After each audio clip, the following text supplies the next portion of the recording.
Yeah, and she has no idea she's in the picture even. Yeah, right. It's not No like, clue. yeah, she doesn't seem aware.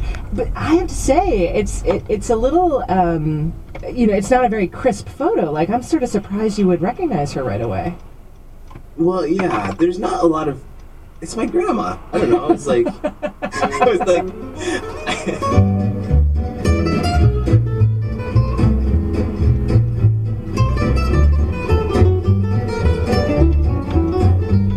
20 years ago, for my first reporting job, I interviewed a woman who'd just turned 100 years old. I asked her, admittedly, a rookie question. What's the most amazing thing that's happened in your life? And she thought for a while, and then she said, the most interesting thing that happened to me was that on my first day at Patchogue School, the principal said to me, what's your name? I said, Esther Tuttle.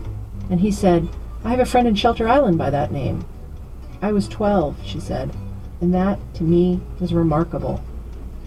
This woman had seen the advent of cars and movies and computers and space travel, and this was her answer.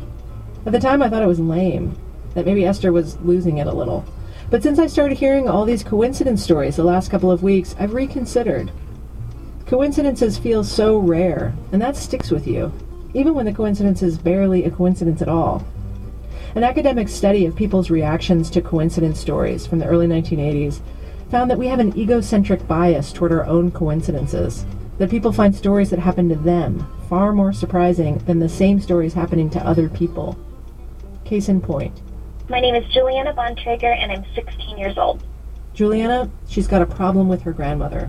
My grandma has been obsessed with coincidences, and she finds them in her life all the time, and she always wants to tell everyone about them. And we get kind of annoyed with her sometimes because she thinks they're so incredible and how they happen to her all the time. And it's just, it's every time we see her, oh my gosh, you would not believe what happened to me.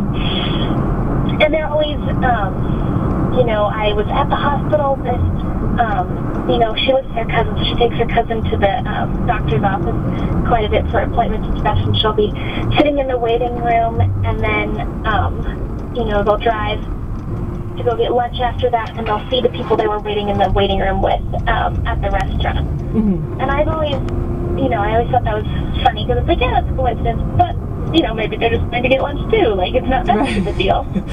Yeah. So then, a while ago, I was doing a project in the English class. We were reading the Scarlet Letter book. Uh-huh. And I was, once we finished the book, our, end project was we had to come up with what our sin was, or what sin we struggled with the most. And I chose envy. So we had to create our own letter out of paper, and then we had to, safety pin it to our shirt and wear it around school the entire day. So as I was coloring in my letter and cutting it out, my mom was listening to the show Monk in the background. Mm-hmm. As we were watching it, I was literally cutting out my last, line on the letter E for envy, and it said on the show, I've studied the 7 sins, and the most prominent one is envy. Mm-hmm. As I was cutting out my letter. And so I immediately called my grandma and was telling her about it, and she was like, oh, that's a good one, yeah. And then I didn't really hear back from her after that, and I thought, well, maybe she's just envious of my great coincidence. and I was sitting there are you kidding? Mine was so much better. You just happened to run into a person twice in one day. I do that all the time, What are the odds that as I'm cutting out this letter E, they would talk about that on a show? And I was so confused about it. Okay, so Juliana's coincidence is a common one. We've all had those moments when you're reading a certain word and then someone says it on the radio or on TV. But remember, Juliana's 16, so maybe this is the first time it's happening to her. Still, I'm on her side here. I think it is more remarkable than her grandmother's example of the people in the waiting room being at the restaurant.